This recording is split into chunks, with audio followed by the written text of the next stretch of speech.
ve eşhedü enne Muhammeden abduhu ve resulü.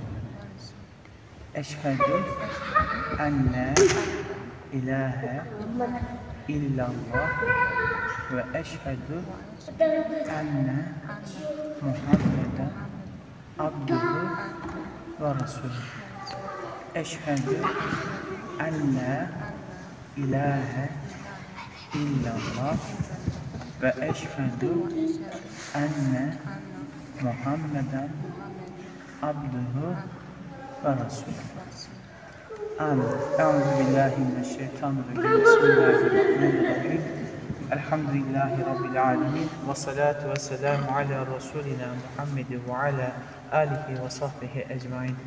Allahümme ya Rabbena tekabbel minna inneke entes semi'ul alim ve tub aleyna ya Mevlana inneke entet tevvabur rahim.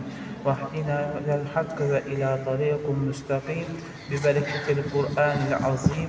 Va'fu anna ya kerim, va'fu anna ya rahim, va'fir lena zunubena bifadlike ve cudike ve keramike ya ekremel ekremine ve ya erhamer rahimin. Ey bizleri yoktan var eden, varlığından haberdar eden, bizlere sayısız nimetler bahşeden yüce Rabbimiz, sana inandık, sana güvendik, sana sığındık. Ya Rabbel Alemin, bugün Meryem kardeşimizin İslam'a tefrişini, İslam'a girişini sağladık. Allah'ım sen onu kabul eyle ya Rabbi. Müslümanlardan eyle ya Rabbi. Geçmiş günahlarını affeyle Allah'ım. Ya Rabbi onu salih, halis Müslümanlardan eyle. Bizlere de ibret alabilmeyi nasip eyle ya Rabbi. Allah'ım bütün insanları sen İslam'a, Müslümanlığa geçmeleri nasip eyle ya Rabbi.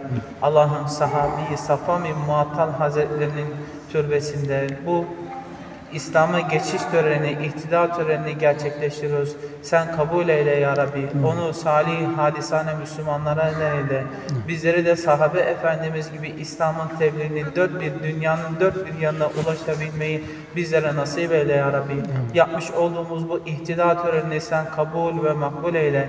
Meryem kardeşimizin İslamlığını, Müslümanlığını sen dergah-ı izzetinde kabul ve makbul eyle Allah'ım. Subhane Rabbike Rabbil İzzeti amma yasifun ve selamun alel murselin velhamdülillahi Rabbil alemin. El Fatiha.